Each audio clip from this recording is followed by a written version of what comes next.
नमस्कार। राज्य शिक्षा शोध एवं प्रशिक्षण परिषद पटना बिहार में आपका स्वागत है। बच्चों, आज हम लोग गणित विषय में कक्षा 5 के अध्याय 4 गुणज तथा गुणनखंड के बारे में सीखेंगे। तो बच्चों, आइए देखते हैं अभी तक हम लोग ने गुणज तथा गुणनखंड के बारे में क्या क्या सीखा है। चलिए देखते हैं।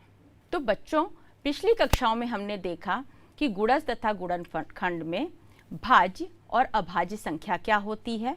उसके बाद हम लोगों ने देखा कि अपवर्तक या जिसको विभाजक भी कहते हैं या फैक्टर्स भी कहते हैं वो क्या होते हैं।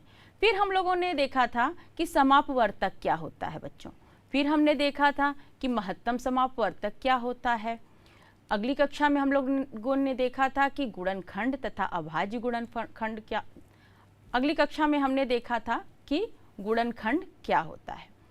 आज बच्चों ये आप लोग देख पा रहे हैं कि अभाज्य गुणनखंड, महत्तम समापवर्तक, अभाज्य गुणनखंड विधि और महत्तम समापवर्तक भाग विधि से किस तरीके से निकालेंगे, ये आज की कक्षा में हम लोग जानेंगे। तो चलिए हम लोग सीखते हैं। तो बच्चों, हम लोग आज जो देख रहे हैं स्क्रीन पे आपको क्या दिखाई दे रहा है? अभाज्य गुणनखंड। ठीक है, तो हम लोगों को आज क्या पढ़ना है? अभाज्य गुणनखंड, जिसको दूसरे शब्दों में इंग्लिश में क्या बोलते हैं? Prime factorization. और हम लोगों ने बच्चों पिछली कक्षा में जानी थी अभाज्य संख्या क्या होता है या प्राइम नंबर क्या होता है, ये भी हमने देखा था। तो आज हमको ये देखना है कि अभाज्य गुणनखंड क्या होता है और उसको किस तरीके से ज्ञात किया जाता है। तो बच्चों आप लोग स्क्रीन पे पढ़िए क्या लिखा हुआ है। अभाज्य गुणनखंड किसी संख्या के ऐसे गुणनखंड जो अभाज्य हों। मतलब आप लोग को समझ में आया? बिल्कुल, ये लिखा हुआ है कि अभाज्य गुणनखंड, ठीक है, वो संख्याएं होती हैं, ठीक, जो किसी संख्या के ऐसे गुणनखंड हो जो कि अभाज्य हो। चलिए हम लोग इसको उदाहरण के रूप में समझते हैं। जैसे कि यहाँ पे आपको नीचे लिखा हुआ है, क्या लिखा हुआ है? 40।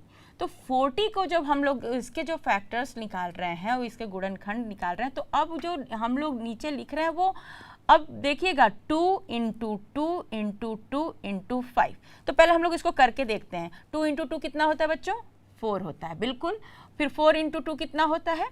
8 होता है, बिल्कुल। और फिर उसके बाद 8 × 5 करेंगे तो कितना होगा बच्चों? 40 होगा। तो ये तो आप देख रहे होंगे कि लिखा 2 × 2 × 2 × 5 है। ये जब इसको मल्टीप्लाई करते हैं, आपस में गुणा करते हैं, तो कितना आ रहा है?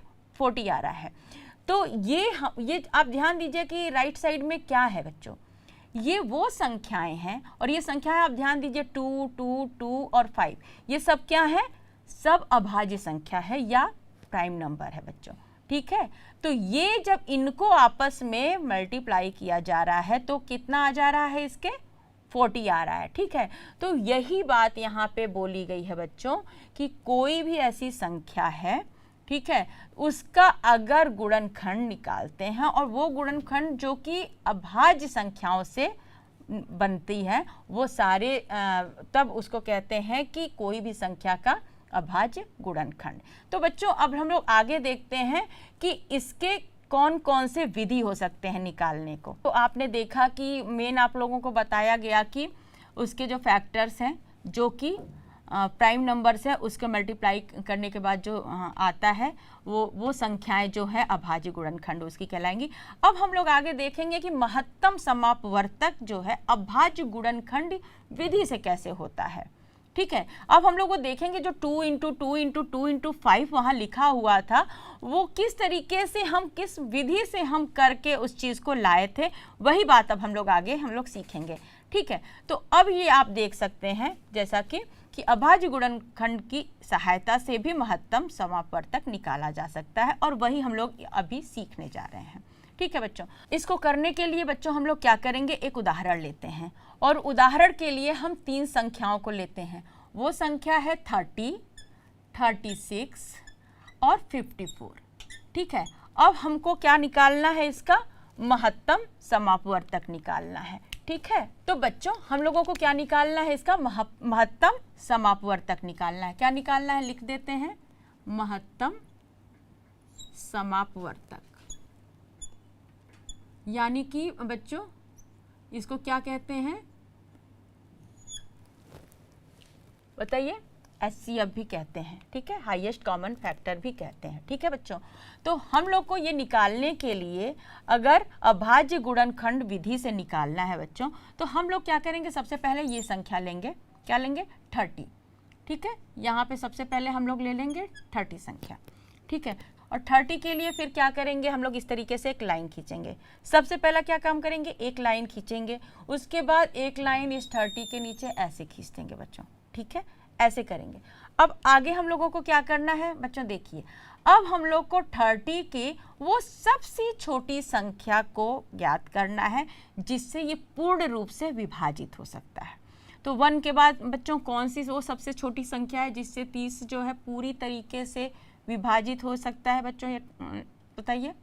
बिल्कुल 2 ऐसी संख्या है जिससे ये पूर्ण रूप से क्या हो सकता है, विभाजित हो सकता है। तो बच्चों जब हम इसको करेंगे तो सबसे पहले बताइए कि कौन सी संख्या आएगी, बताइए। जब विभाजित करेंगे कितने बार होगा, 2 15। तो जो जितने टाइम्स होता है ना बच्चों, उसको यहाँ पे रखते हैं, ध्यान से करिए। अच्छा बच्चों, एक बात फिर से हम हर कक्षा में बोलते हैं, आज फिर बोलते हैं कि आप लोग जब गणित की कक्षा में बैठा कीजिए तो पेन और कॉपी के साथ बैठिएगा, और उम्मीद है आप लोग पेन कॉपी के साथ बैठे होंगे, इसलिए साथ साथ में आप करते रहिए, ठीक है। चलिए, तो आपको क्या करना है, ये लाइन ड्रॉ करनी है, फिर इसके नीचे करनी है। उसके बाद क्या करना है, 2 वो सबसे छोटी संख्या है जो 30 से पूर्ण रूप से विभाजित हो जाए, ठीक है। तो वो 2 को जब आप करेंगे तो कितने टाइम्स जाएगा, कितनी बार आप मल्टीप्लाई करेंगे, कितने बार करने पे पूर्ण विभाजित होगा, 15। तो फिर ये हम 15 कर देंगे। फिर आप देखिए, फिर उसके बाद आपको ध्यान देना है कि 15 को कौन सी ऐसी संख्या है जो पूर्ण रूप से विभाजित कर सकती है, और कौन सी संख्या ही नहीं देखने, कौन सी वो सबसे छोटी संख्या है जिससे 15 पूर्ण रूप से विभाजित हो सकता है, ठीक है।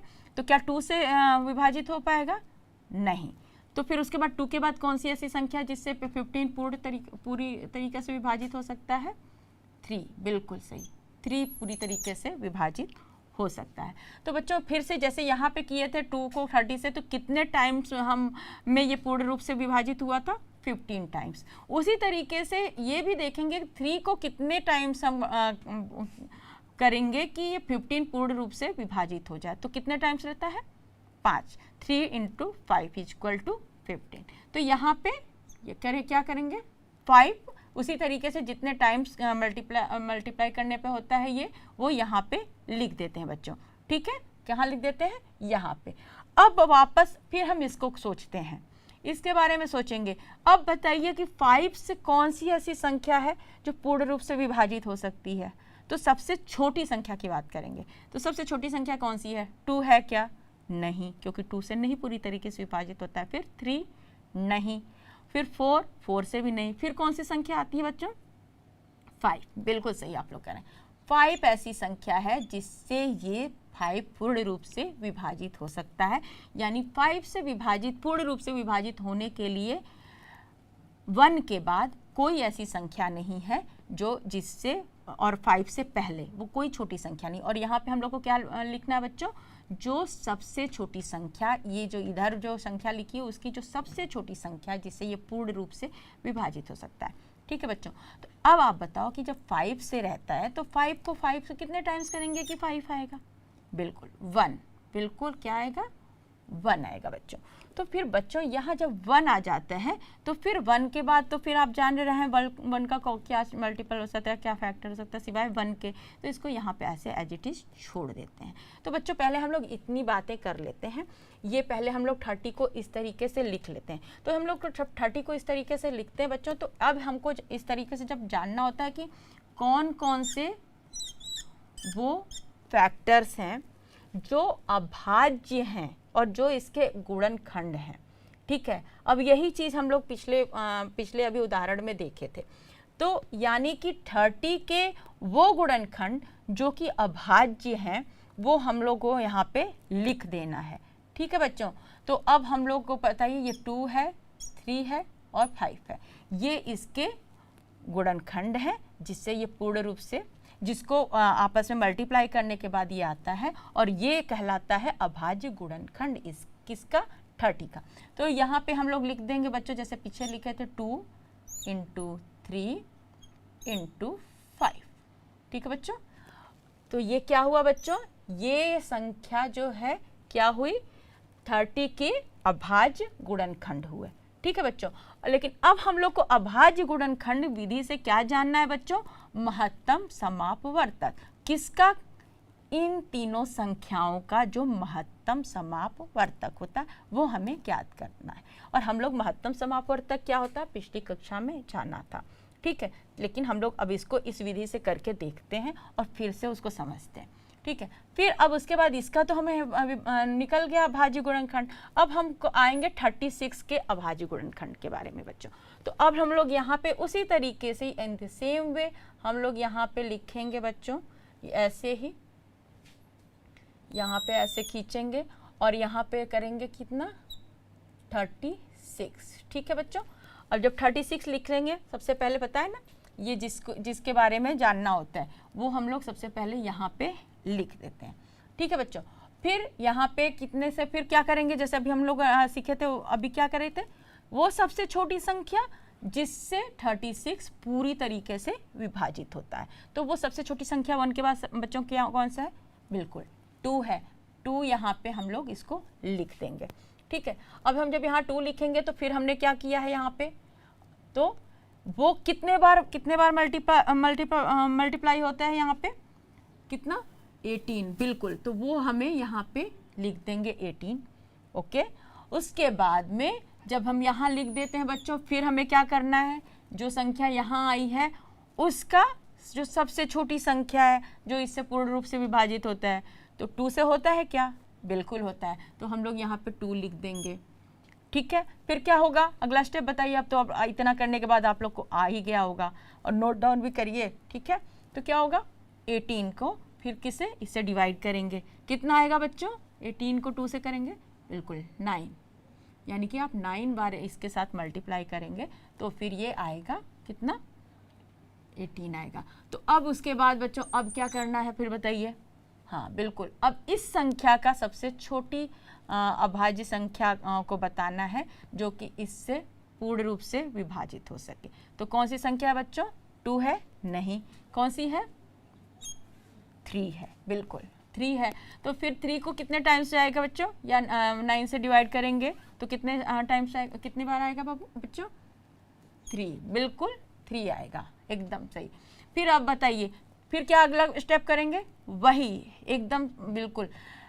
देखिए अब 3 को भी देखेंगे कि कौन सी सबसे छोटी संख्या जिससे पूर्ण रूप से विभाजित होता है, तो कौन सी छोटी संख्या 1 को छोड़ के, 3 ही है, बिल्कुल। तो यहाँ पे 3 लिख देंगे बच्चों, उसके बाद यहाँ पे आ जाएगा 1।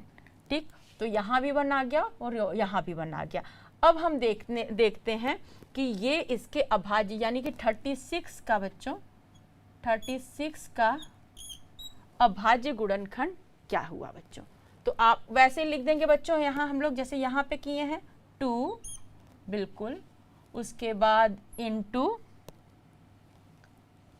2 करेंगे, बिल्कुल, उसके बाद यहाँ पे 3 करेंगे, यहाँ से बच्चों ये हो गया, उसके बाद अभी ये 3 करेंगे। ठीक है, चलिए अब हम लोग इसको क्रॉस चेक करते हैं बच्चों कि क्या इसको मल्टीप्लाई करने के बाद 36 आता है, तो हम लोग करते हैं। ठीक, चलिए 2 इंटू 2 किए बच्चों कितना आएगा, 4 आएगा। ठीक है, फिर 4 इंटू 3 किए कितना आएगा बच्चों, 12 आएगा। फिर 12 इंटू 3 किए तो कितना आएगा, 12, 24, फिर 36। ठीक है, यानी कि ये आपके फैक्टर सही हैं। ठीक है बच्चों, चलिए अब यानी कि ये क्या हुआ, ये 36 का क्या हुआ, अभाज्य गुणनखंड हुआ। ठीक है, 2 का हो गया बच्चों, अभी बचा है 54, है ना। तो अब हम लोग क्या करेंगे, 54 का अभाज्य गुणनखंड निकालेंगे। तो यहाँ पे हम लोग करने के लिए फिर वही प्रोसेस अपनाएंगे, एक लाइन खींचेंगे।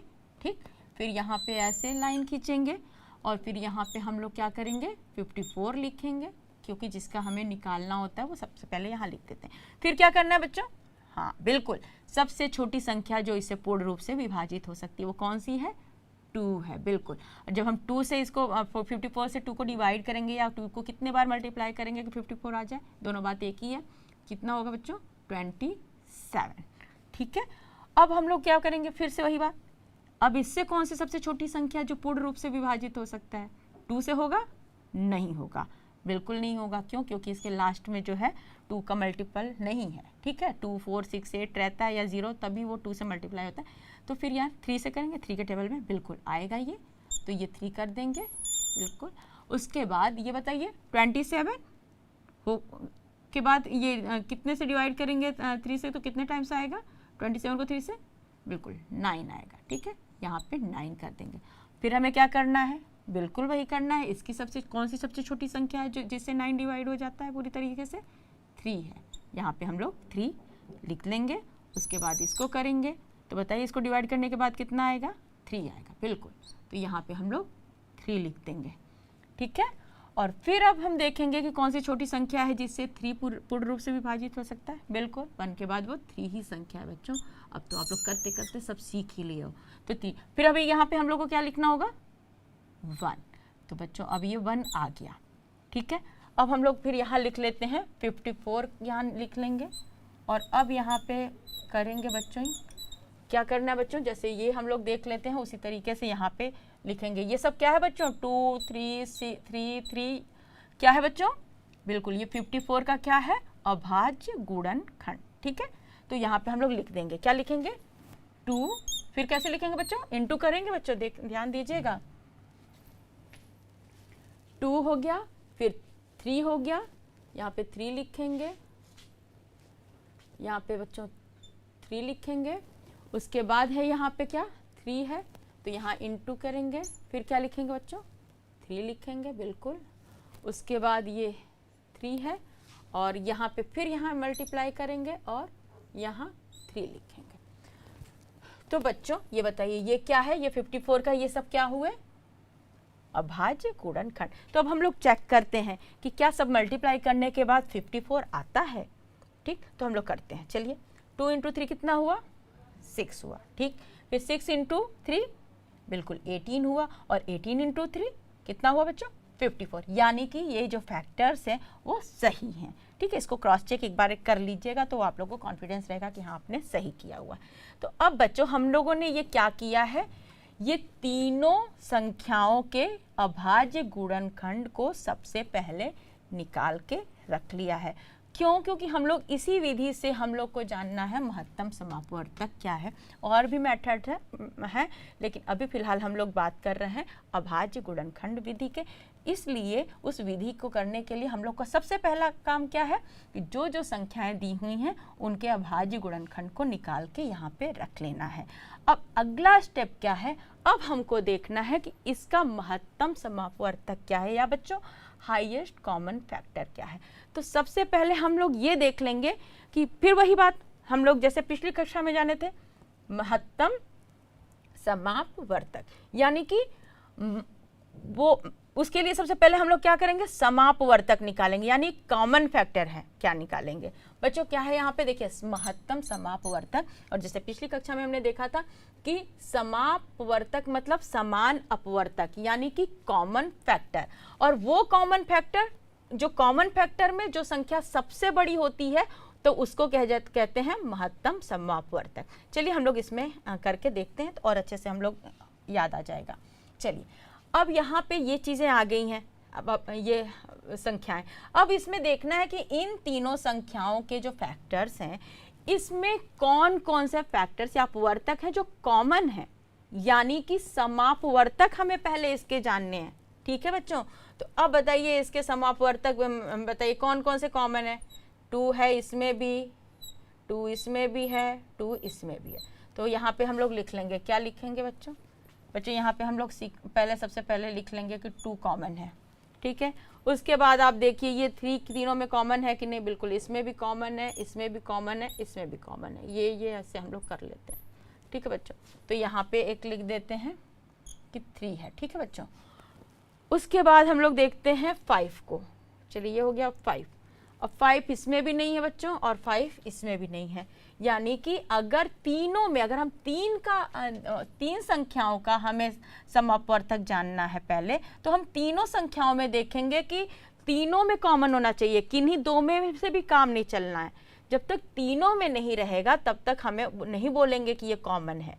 ठीक है। कॉमन होने के लिए, कॉमन फैक्टर होने के लिए वो तीनों संख्याओं में, या 3 है 4 में भी निकालना होगा तो 4 या 5 संख्याओं में भी, ये डिपेंड करता है कि आपको कितनी संख्याओं का समापवर्तक निकालना है। तो जितने भी संख्याओं का दिया गया होगा आपको, उसमें सब में जो कॉमन रहेगा फैक्टर, जो सब में रहेंगे कॉमन फैक्टर, वही समापवर्तक में आएंगे। तो 5 इसमें भी नहीं है और 5 इसमें भी नहीं। कौन कौन से फैक्टर्स हैं जो कॉमन है? 2 और 3, क्योंकि 2 और 3 सभी में, 2 3 इसमें भी है, 2 3 इसमें भी है, 2 3 इसमें भी है। ठीक है बच्चों, तो मतलब ये 3 को ले लीजिए, चाहे इस 3 को ले लीजिए, इससे मतलब नहीं है, एक बार जो इसमें से कोई एक लिया जा सकता है। तो वो हो गया, यानी कि 2 और 3 क्या है बच्चों? इसके समापवर्तक है। ध्यान दीजिएगा, अभी हम बात कर रहे हैं सिर्फ समापवर्तक के, यानी कि ये क्या है? ये है अभी समापवर्तक है बच्चों, समापवर्तक। ठीक है बच्चों, ये क्या है? समापवर्तक है। ठीक है, तो अब हमें जानना है कि इसके जो है महत्तम समापवर्तक क्या होगा।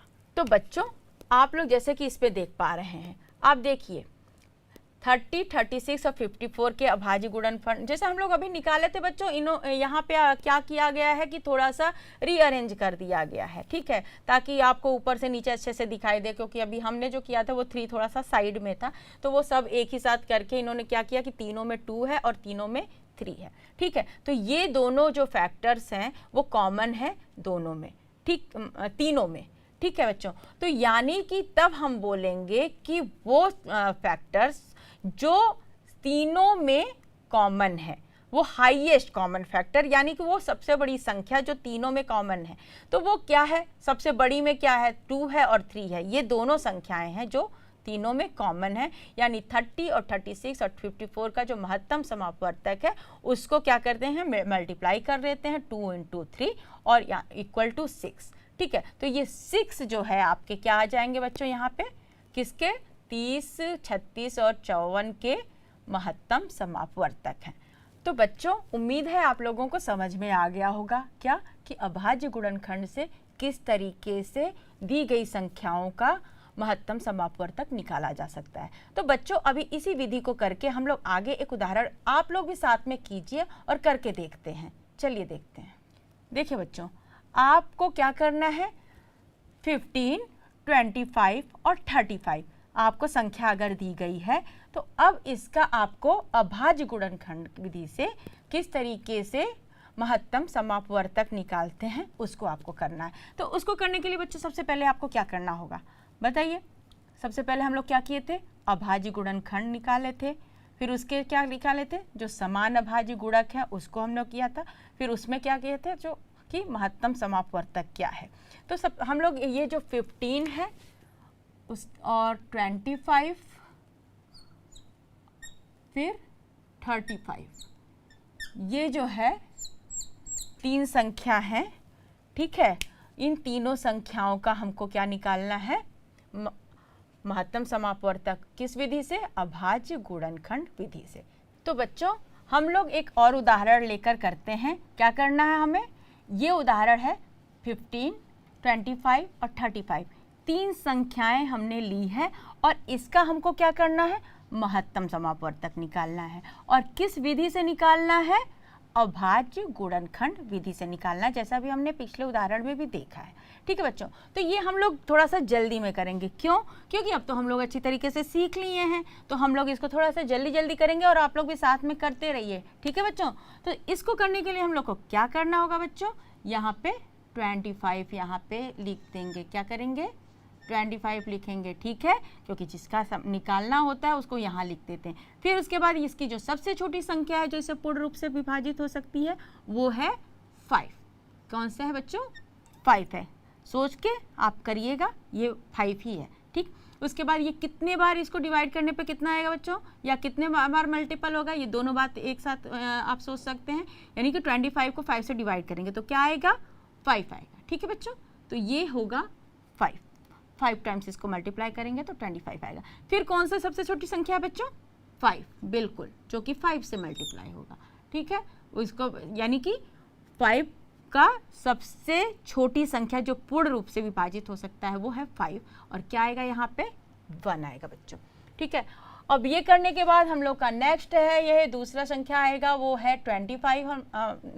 हम लोग 25 ले चुके हैं बच्चों। अब हम लोग पहले 15 पे जाएंगे, ठीक है। इसमें बच्चों ऑर्डर क्या है, देखिए ये भी अच्छा है, ऑर्डर का हमें ध्यान नहीं देना, हमको बस क्या करना है कि तीनों संख्या का निकाल देना है। चाहे हम पहले 35 का भी कर सकते हैं, 25 का भी, 15 का भी, आप ये बोलिए कि तीनों का निकालना है, तीनों का कॉमन फैक्टर्स हमें देखना है, ठीक है बच्चों। तो चलिए, तो हम लोग ये क्या करेंगे, इसके बाद ये 15 का करेंगे, ठीक है। 15 के लिए क्या करेंगे, सबसे पहले यहाँ एक लाइन खींचेंगे, फिर यहाँ पे एक लाइन खींचेंगे, फिर क्या करना है बच्चों हम लोगों को, बिल्कुल वो सबसे छोटी संख्या जिससे 15 पूर्ण रूप से विभाजित हो सकता है वो कौन सी है, 3 है, ठीक है। तो यहाँ क्या लिख देंगे, सबसे पहले 3 लिख देंगे बच्चों। फिर कितने टाइम्स होगा ये बच्चों, यहाँ पे 5, ठीक है, तो 5 लिख देंगे। फिर वो कौन सी छोटी संख्या है, यस 5 है, वो सबसे छोटी संख्या जिससे 5 पूर्ण रूप से विभाजित होता है। फिर ये करने पे बच्चों क्या आएगा, यहाँ पे 1 आ जाएगा, ठीक है। तो क्या आएगा, यहाँ 1 आ जाएगा। अब 2 का हो चुका, 25 हो चुका, 15 का हो चुका। अब हम अगला क्या, कौन सी संख्या लेंगे, 35, और क्या करेंगे, इसके अभाज्य गुणनखंड निकालेंगे, ठीक है बच्चों। तो कौन से है बच्चों, यहाँ पे इसको करने के लिए सबसे पहले यहाँ पे एक लाइन खींचेंगे और यहाँ पे फिर उसके बाद लिखेंगे क्या बच्चों, 35। फिर कौन सा सबसे छोटी संख्या है जिससे पूर्ण रूप से विभाजित हो सकता है, 5, बिल्कुल यहाँ पे हम लोग 5 लिख देंगे। उसके बाद कितने टाइम्स यहाँ पे जाएगा, ये 7, तो यहाँ 7 लिख देंगे। अब 7 की सबसे छोटी संख्या कौन से जिससे पूर्ण रूप से विभाजित होगा, वो बिल्कुल 7, तो यहाँ पे 7 लिख देंगे बच्चों। उसके बाद यहाँ करेंगे तो ये क्या आ जाएगा, 1 आ जाएंगे। तो बच्चों हम लोग देखे थे पिछले उदाहरण में, ये करने के बाद क्या नेक्स्ट स्टेप है, बिल्कुल सही, इसके समापवर्तक जानना है कि कौन कौन से कॉमन फैक्टर्स हैं जो तीनों में हैं। उसको करने से पहले हमको क्या करना है, इसके अभाज्य गुणनखंड यहाँ पे पहले लिख देंगे। तो सबसे पहले हम 15 का अभाज्य गुणनखंड लिख देंगे बच्चों। क्या है बच्चे, यहाँ पे 15 का निकालेंगे तो 3 × 5, बिल्कुल 3 × 5 हम लोग लिख देंगे, ठीक है। उसके बाद हम 25 को करेंगे, तो 25 के अभाज्य गुणनखंड निकालेंगे तो क्या करेंगे बच्चों, यहाँ 5 × 5, ठीक है, 5 × 5, ठीक है। उसी तरीके से हम 35 यहाँ पे लिखेंगे, फिर इसके यहाँ पे अभाज्य गुणनखंड लिख देंगे बच्चों, क्या है इसका, 5 × 7 लिख दिया हमने, ठीक है। थोड़ा सा इसको एक बार क्रॉस वेरीफाई करते हैं कि हम लोग का सही है कि नहीं। तो सबसे पहले हम 15 को देखेंगे तो 3 × 5 करेंगे, 15 होगा, बिल्कुल। फिर 25 को देखेंगे, 5 × 5, 25, बिल्कुल सही है। फिर 5 × 7 करेंगे तो 35, बिल्कुल सही। तो अब हमको क्या देखना है, ये स्टेप के बाद कि तीनों में कौन सा फैक्टर्स जो है कॉमन है, यानी समापवर्तक इसका क्या है, ठीक है बच्चों। तो आप देखिए 3 है क्या सब में, नहीं, इन दोनों में नहीं है, सिर्फ इसमें, तो इसको हम नहीं सोचेंगे, ठीक। 5 को देखते हैं, बिल्कुल 5 इसमें भी है और 5 इसमें भी है, ठीक है। तो यानी कि इसका जो है समापवर्तक, अगर हम बात करें सिर्फ समापवर्तक का, तो 5 जो है इसका समापवर्तक होगा, ठीक है बच्चों।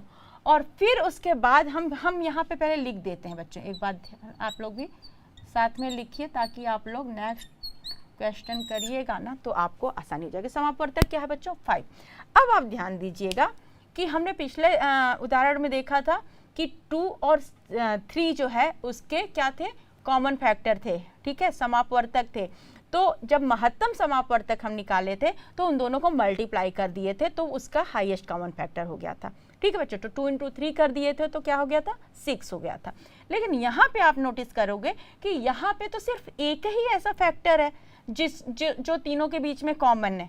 तो यानी कि जो एक फैक्टर भी रहेगा बच्चों तो वही उसका तब हाईएस्ट कॉमन फैक्टर या महत्तम समापवर्तक हो जाएगा। तो यानी समापवर्तक और महत्तम समापवर्तक दोनों जो है इसका 5 ही रहेगा, ठीक है बच्चों।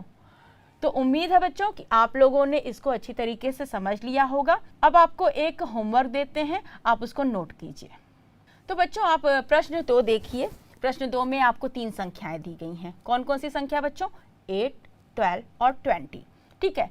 तो ये आपको इसका क्या करना है बच्चों, अभाज्य गुणनखंड विधि द्वारा क्या निकालना है, क्या ज्ञात करना है, महत्तम समापवर्तक। तो आप लोग इसको नोट कर लीजिए, ठीक है, नोट कर लिया आप लोग, चलिए बहुत अच्छा। तो बच्चों आप लोग होमवर्क कर लीजिएगा। उम्मीद है कि आप लोग अच्छी तरीके से समझ लिए होंगे आज कि अभाज्य गुणनखंड विधि से महत्तम समापवर्तक कैसे निकाला जाता है। तो मिलते हैं अगली कक्षा में गुणज तथा गुणनखंड के कुछ और टॉपिक के साथ। तब तक आप लोग हंसते रहिए, मुस्कुराते रहिए और गणित के अभ्यास को करते रहिए। नमस्कार।